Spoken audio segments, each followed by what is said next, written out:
Hey guys, trust you're having a great day. Welcome to my channel, the VTN Business Delite.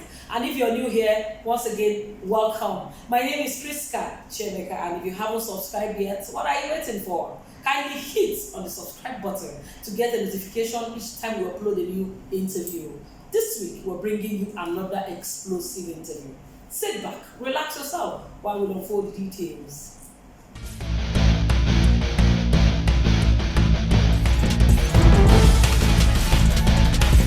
Can you give us a brief background of Pomas? Well, Pomas Limited is an indigenous oil and gas company. Basically, they are focused in three major areas, which is one is vessel operations, where they actually own own and operate two tankers at the moment, and they are also into pipeline inspection, integrity, maintenance, surveillance, and all the works. That's another aspect they're quite big in. And thirdly, they're also very much into manpower development, where they provide third-party staff to the IOCs. So those are the three core areas of Pomas. But the marine is the main driver of the business. Thank you very much, sir. Can you tell us a bit about SWAN and its objectives? Well, SWAN really, which is the Ship Owners Association of Nigeria, is actually a fallout of the Nigerian Ship Owners Association, where there was some of us who were core ship owners decided to step aside a little bit to have a meeting of minds. Our position then was that NISA had been taken over by associate members, people who are not actual owners, people who are more supposed to be ship owners contractors, and they are now voting ship owners into the association. So we felt, well, these people do not appreciate what we are going through, so it is better for us to have an association of core ship owners.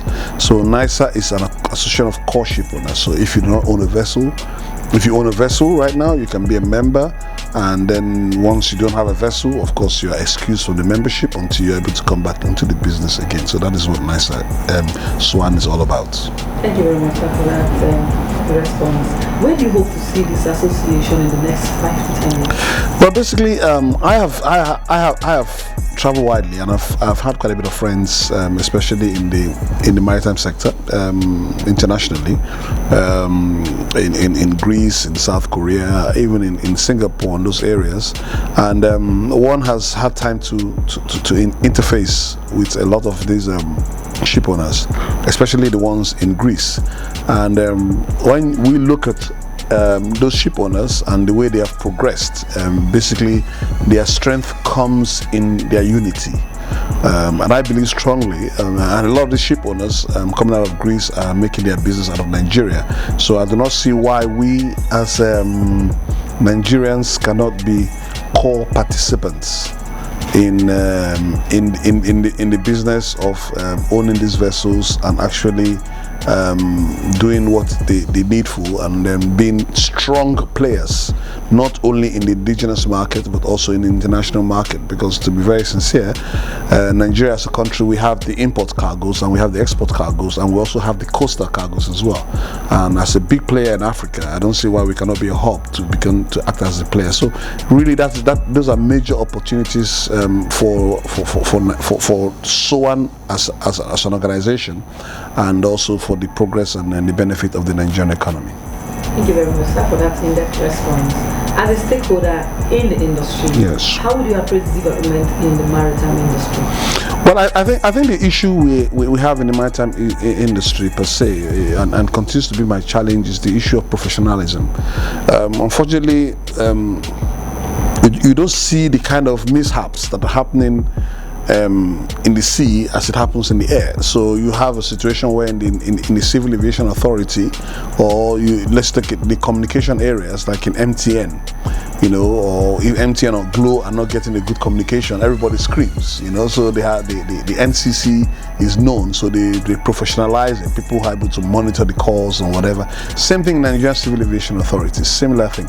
But unfortunately, the Maritime Administration, because they've not seen I believe people don't see the kind of funds that an agency like that can generate. So people are basically put in the back burner and therefore use it as a cash cow, and then also politicize the agencies that is supervising this, that it has now led to a situation whereby the agency is no longer focused on its core functions, and it's our prayer that they go back to the core functions, because if you don't have a strong administration, then it naturally trickles down to affecting the businesses of the players in the industry.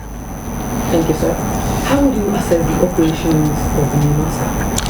Well, I have always said, and I've always said in every public forum, that NIMASA has not actually gotten its functions right yet, purely because when the agency was set up, it was just set up on the operational structure that was supposed to set up in NIMASA. And I keep telling everybody, and nobody denies it, that the structure NIMASA has is an NMA structure, which is based on the 40-40-20 UNCTAD code structure, which is the cargo sharing structure. And then you now change this organization into a maritime administration. So there has to be a culture change as well, because the staff who have been there came out of the 40-40-20 UNCTAD code sharing, and now they have now gone into becoming supposed to be professionals in their field. But unfortunately, what they've done, they've not taken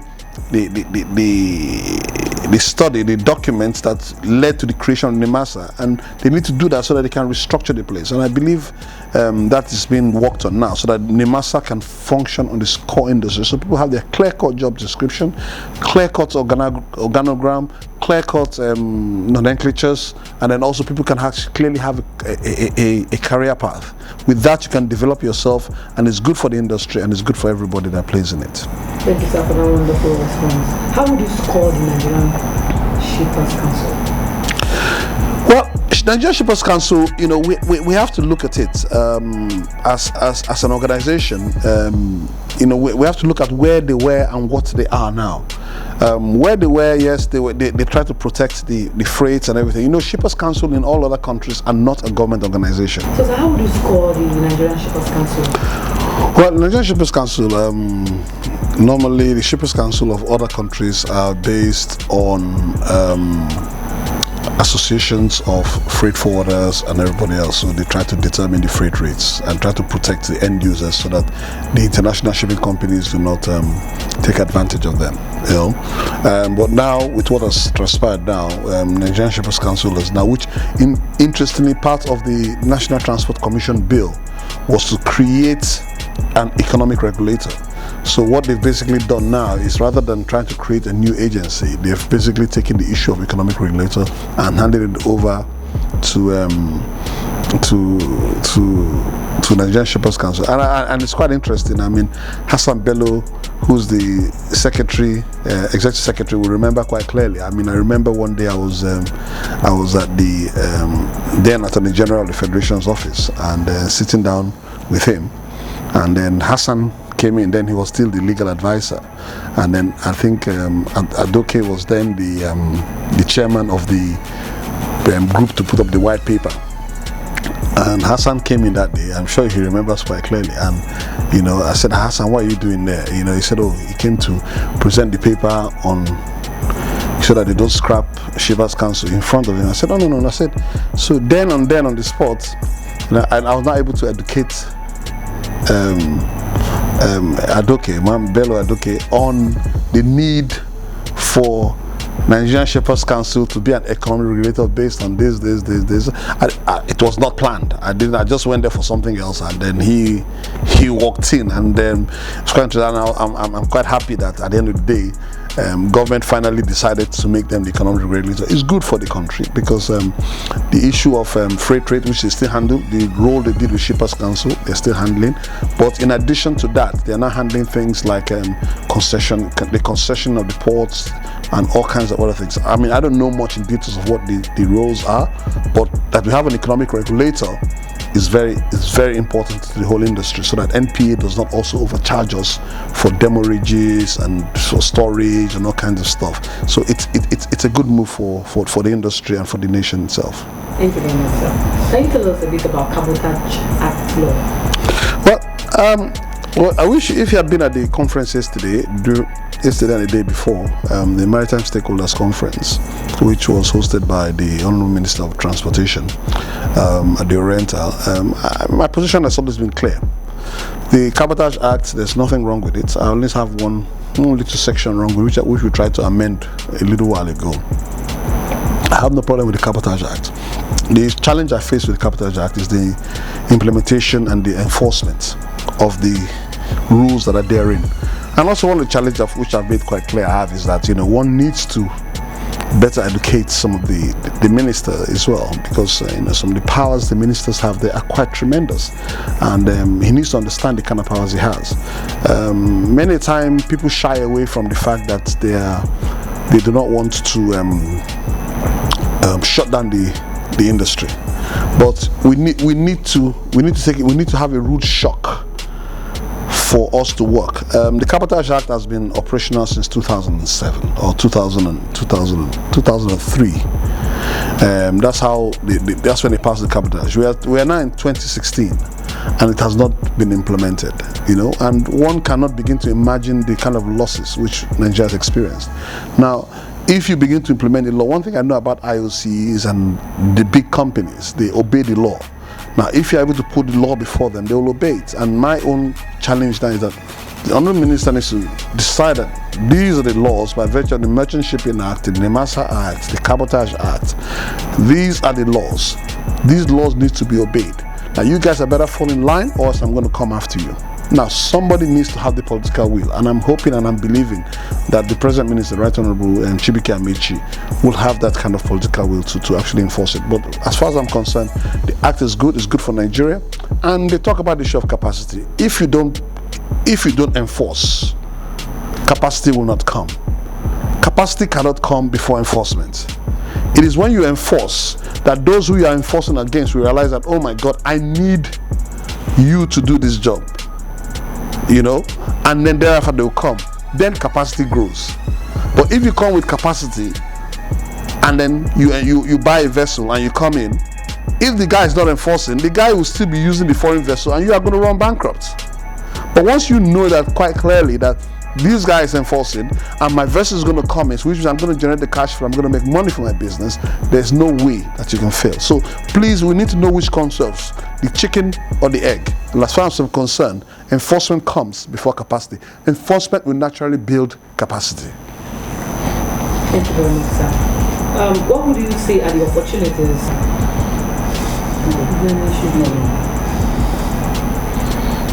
So, sir, how would you assess the role of the banks in the financing of maritime businesses in Nigeria? Very sincerely, the banks do not have the capacity. They do not have the capacity, do not have the understanding, they don't have the wherewithal to finance this. And secondly, you cannot, and the kind of banks deal with marine financing as if they are dealing with normal trading transaction, and that's not what it is. A shipping transaction, a maritime transaction is long term. You look at 10, 15 years. And you cannot be making a guy pay, 10% per annum or 12% per annum on this. In other people that appreciate their maritime sector are doing 2%, 3%, even 1.5% on their maritime because they know the impact. Because once you control the seas, you're able to control the price or cost of goods coming in and out of your country. So when you're importing things, I'll give you an example. Ethiopia is landlocked. Ethiopia has 16 national carrier vessels. But guess what? When they had the issues in the Gulf of Aden, when the pirates were attacking everybody, and the international shipping lines like Maersk Line, MSC, they increased their freight rate by over 1,000%. Ethiopian shipping line said, no, we can't do that because if we do that, our people are poor. So they maintained their rates and allowed goods to come in at their normal rates. The Maersk line and the MSC line, when they saw business was moving, they quickly dropped their own rates to match the Ethiopian shipping line. That is what it is. That is what happened in Nigeria. When they banned some 300 or 111 or whatever tankers they banned here, what happened? The ship owners sat together in Intertanko, sat together and said, well, look, if we're going to go to Nigeria with all this kind of instability, our rate of carrying crude from Nigeria is going to be so and so. Now, we could not contest against it because we do not have our own vessels that are going to carry our own crude. So they determined the rate. Now, what happened? The cost of it now made Angola crude more competitive because crude is traded internationally. So if it's $45 per barrel, it's $45 per barrel. The only margin, the only difference you might have is in the freight rates. So whereas Nigeria has a penalty of X amount of dollars on their freight rates, Angola was able to maintain their own freight rate because now Angola in their own shipping line is now carrying their own crude, and apart from that, so they had a discount on their freight rates.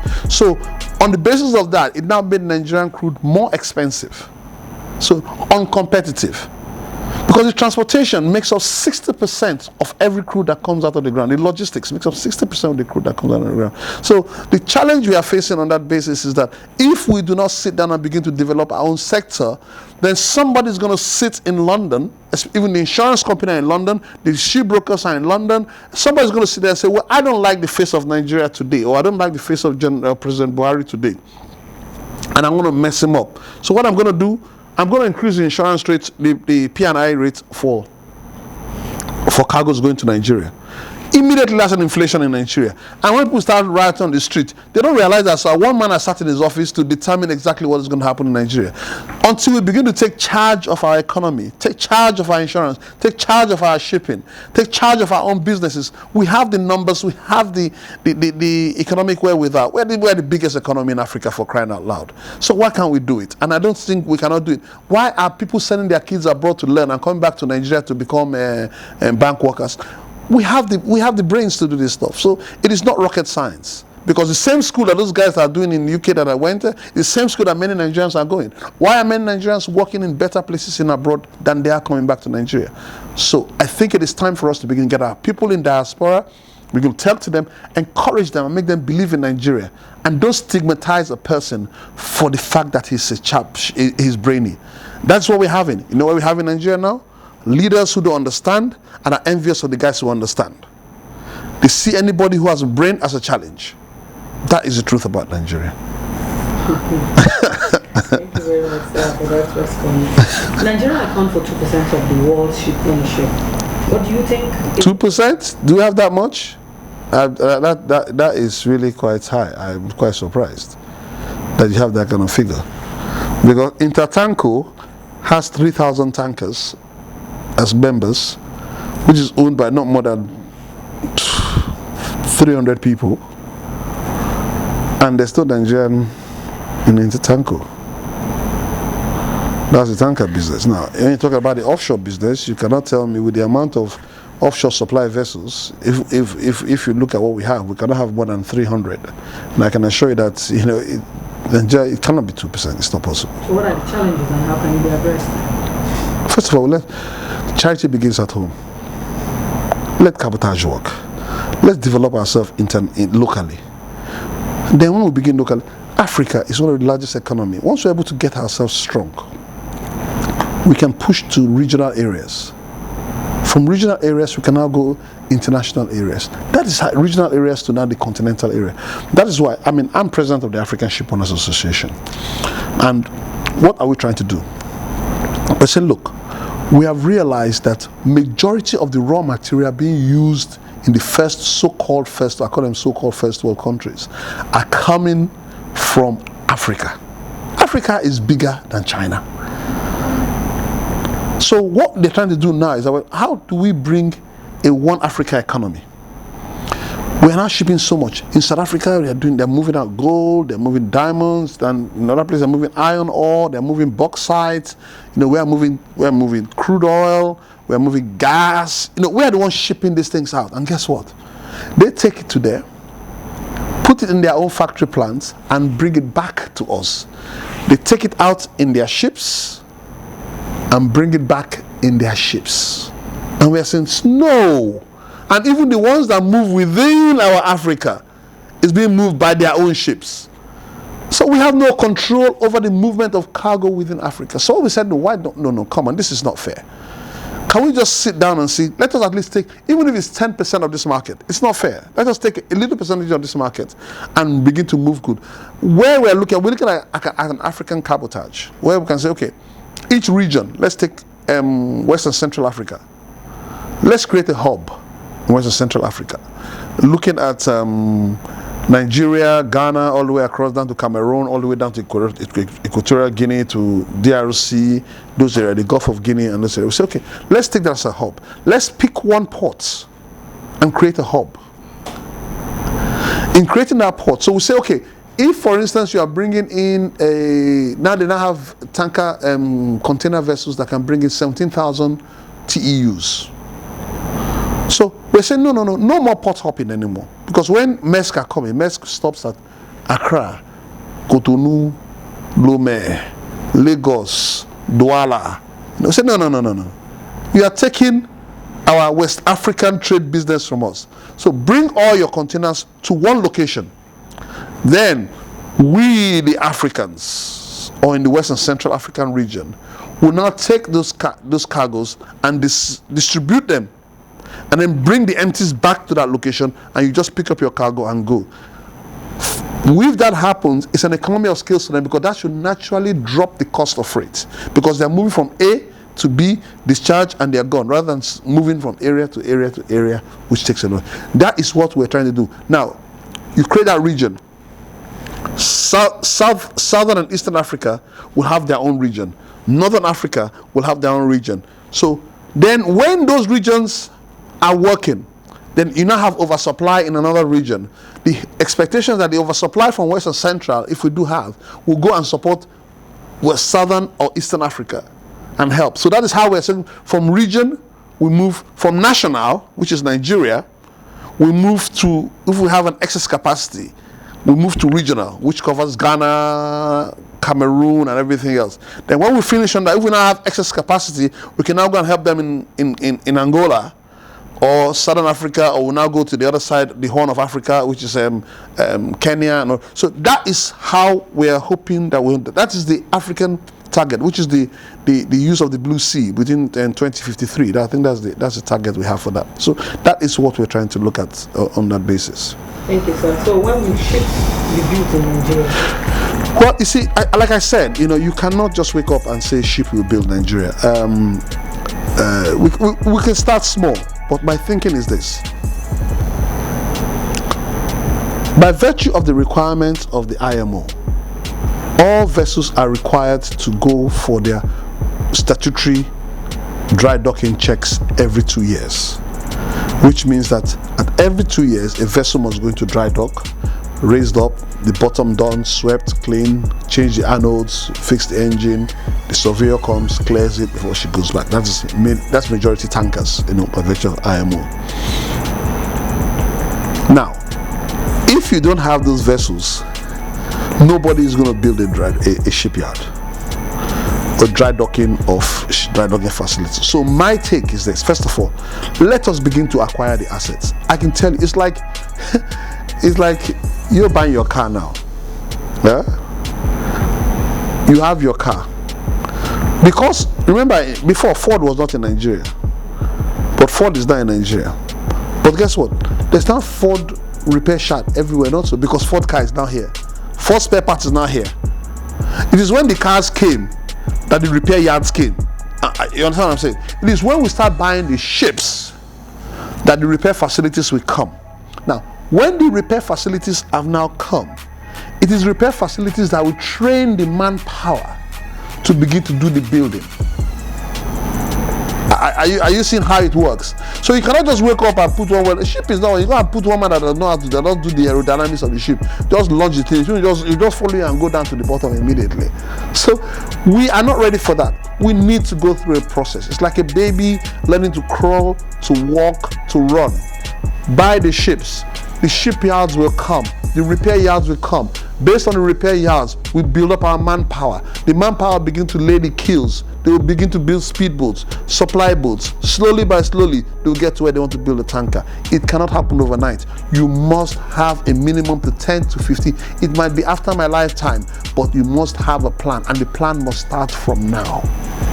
Wonderful response, sir. Wonderful. Industry operators are of the opinion that the maritime industry should have their own ministry, considering the hugeness of the industry. What's your take on that? The maritime industry should have their own ministry instead of being under transportation. I do agree in certain aspect of that, because I have not really gone. Most of the countries I've been to, they do have a Ministry of Maritime Affairs, and they do have a minister who's responsible solely for maritime issues.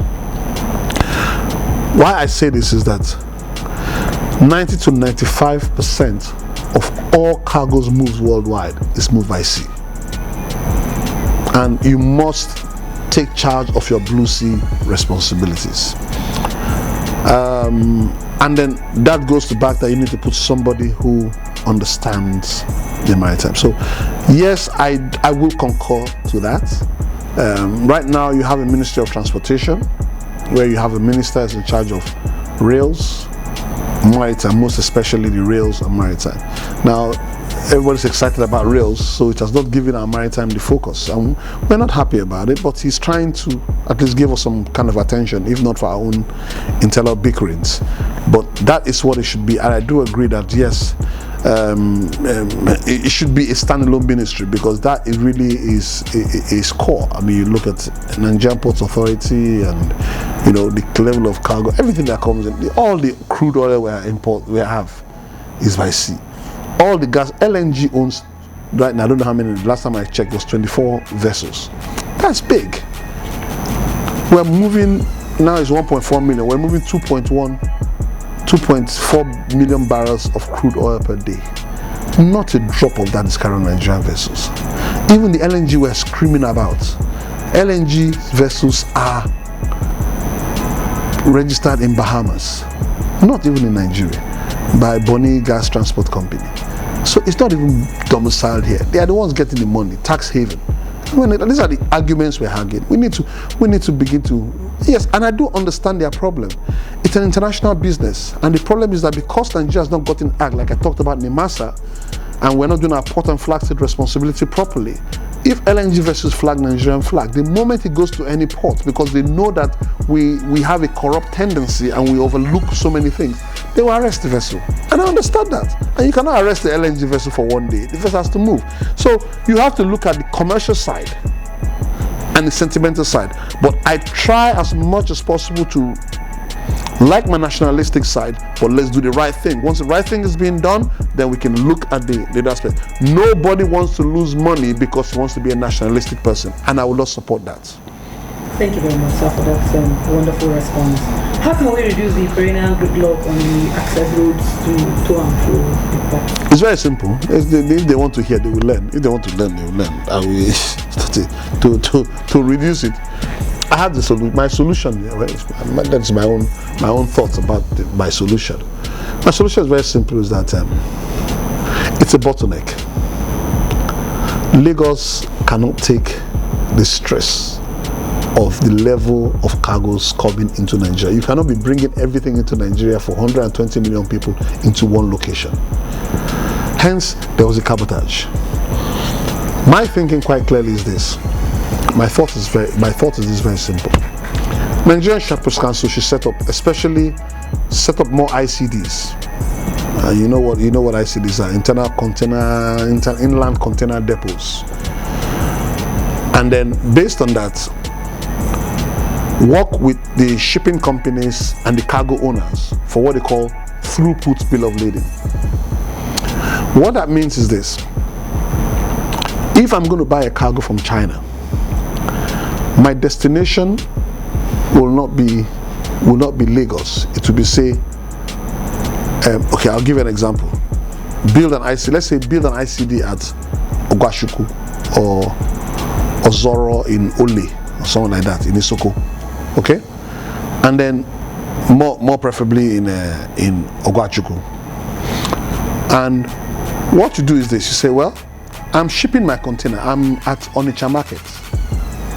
So you put you do what you call a throughput bill of lading, which means I'm shipping my container to Ogwashuku via Lagos. So you pay for the goods to be taken to Ogwashuku, because Ogwashuku is now a port. It's an inland port now. So what happens is that the cargo comes that's going to Onitsha, those Onitsha traders. So what you do now, those cargoes come, you discharge them. So that big container vessel comes from China, discharges them at Apapa or Tinkan. Once it discharges there, it now becomes cabotage cargo. So we now buy a smaller vessel that can carry maybe 1,000 or 500 TEUs and says, okay, we use this for distribution. So this now takes it to Warri. From Warri, the container that takes to Ogwashuku. So the man from Onitsha only comes to Ogwashuku to clear his goods. You understand what I'm saying? Same thing with Ariaria. Throughput a bill of lading. Tell them that you want to build at, go and do a place at Obigbo. Go to Obigbo or whatever and take a land expanse of land and said you create an ICD at Obigbo. So as the goods are cleared, you take them to Obigbo. So the guys from Aba just comes to Obigbo to clear his goods. So you don't need, so now what is happening that the guy from Onitsha, the guy from Ariaria, the guy from all over the place are all coming to Lagos to clear their goods. Of course you get the congestion. While they are taking their container to their own markets, the empties are coming back. So you get a bottleneck. Everybody hits face on. That is the problem. But whereas if you go to somewhere like Ogwashuku or Obigbo or whatever the place may be, the empty containers do not even see road. The full containers get to those places, then you now move the empty container back to that same vessel that took the full containers, that will bring them back, put them at the port jetty, the big vessel comes, carries it, it's gone. That's my solution. Thank you very much, sir. Thank you so much, sir. How would you appraise the taxation regime of government, with particular reference to the maritime industry? Maritime, they should not be taxing us corporate income tax. They should be charging what they call tonnage tax. I'll give you an example now. In the United States of America, in the USA now, they have a tax. You know, there's a tax on shipping companies, but that tax is called tonnage tax, for based on your tonnage or whatever. I don't know the specifics of it. It's quite bitter, but many American shipping company, what they do is that when they are taxed, the tax goes into a fund, like it's like a pension, or it's just into a fund. It's tax free. It just goes into that fund, but it's your money. But you can only use that money to build more ships. You cannot touch that money to do anything. Now, if you want to now decide that you want that money, they will now hit you with the full tax to do something else. They've listed what you can do with that money. You know, maybe I don't know the list of what it is. But if you decide you don't want to build ships, you cannot use that money. So that's why you see that the American shipyards, I have a very good friend of mine who's a big owner, who's about 80 vessels in New Orleans. And every time I go to his shipyard, he's building 4 vessels at any time. So I said, hello sir, why, elderly man, why do you keep doing this? He said, tell me, I got this money in the bank, sitting out there, and it's just it's getting higher every day because it's the money I'm supposed to pay on tax. I just put it in the bank there. And the only way I can spend it is to build ships. So I just keep building ships. So he just keeps building ships. Now, if he has the money, he wants to build wants to now buy something, then he can draw that money. But the American government will take the full tax that they were supposed to charge on that money and give him the money. So if we're going to develop this, ship owners should not be made to pay taxes, but they should allow this tax that they're supposed to pay to government, put in a separate place, and allow them to use that money to build ships. That will naturally develop our shipbuilding industry, because now that man can take that money and say, well, I'm supposed to pay $25 million in tax. I've put it here. Does that for 4 or 5 years, gets $100 million. They say, well, I'm sick and tired of building my ships in South Korea. I have $100 million here. I want to use $100 million to build a shipyard. That is allowed. Then you can start to build ships every year and continue that way. That's the way I believe. So I don't believe in taxation of shipping, ship owning companies, not ship agents or clearing agents. Thank you very much, sir. So, sir, can you briefly tell us a bit about yourself? Well, I'm Timisan Mashe. A maritime lawyer. One time a Director General of Nigerian Maritime Safety Agency, and ever since then just been trying to talk about the industry. Married with 4 kids, and trying to make the most of the time God has left us on good old earth. Like somebody would say, where we are going to is closer than where we are coming from. Well, when you have crossed the big 50, you know, you're on a clocking down, so you make the most of it, and that's what we're trying to do.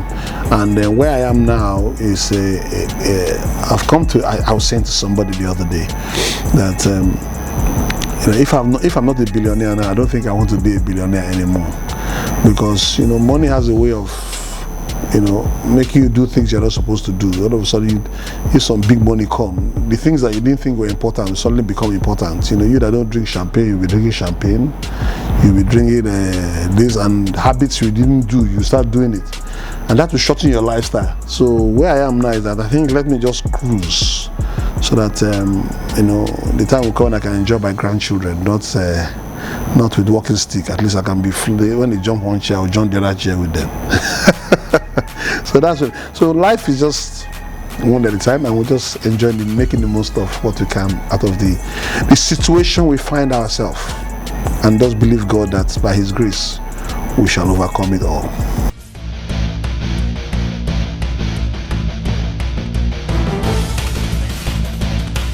And that's about it on this week's package of the VTN Business Delite. Thanks for staying with us. Please do join us next week for another industry player. And don't forget to hit the subscribe button. I still remain your host, Priska.